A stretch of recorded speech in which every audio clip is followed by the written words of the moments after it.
Greetings, my name is Rich Duncombe. I'm the Executive Director of Impact Studio at Oregon State University. I'm excited to kick off another 4x4 video series. That's 4 videos in 4 minutes each. This series is about adjacent innovation portfolios. So let's get started. The first question is, why should we concern ourselves with adjacent innovation or portfolios?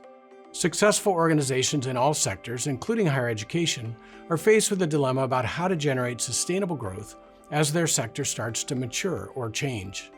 It's common for leaders to double down and invest even more in the core programs that have brought them growth and success in the past. But this doesn't work. Examples of factors driving the declining growth rates in higher education include the reduction of high school graduates, flat or erratic federal research funding, and over 20 years of declining state funding. The question is, how do we create sustainable growth? The better path is to leverage Oregon State's capabilities to create a diversified portfolio of growth opportunities.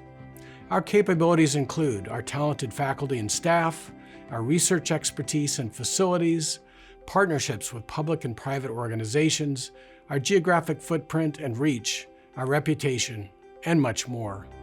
When we leverage our capabilities into new growth opportunities, it accomplishes two things critical to our mission.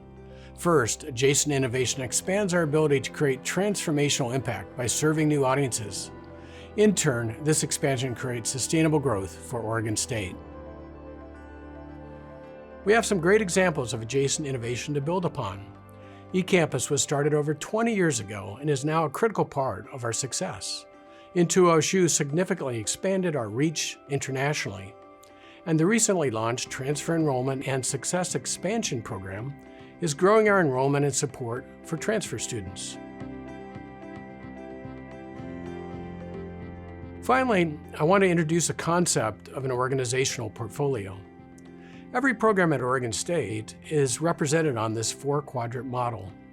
I will take a moment to introduce this model to share Impact Studio's role. Programs in Quadrant 2 are typically new programs, and they are growing at a much faster rate than Oregon State. Leaders in Quadrant 2 accelerate these programs by expanding outreach and growing their capacity to deliver. eCampus is a shining example of a Quadrant 2 program. Most programs are in Quadrant 3 and are critical to Oregon State, but the growth rate has flattened. The role of Quadrant 3 leaders is to creatively optimize these programs by providing as much value as possible within limited resources. In some cases, programs start declining rapidly and are no longer critical.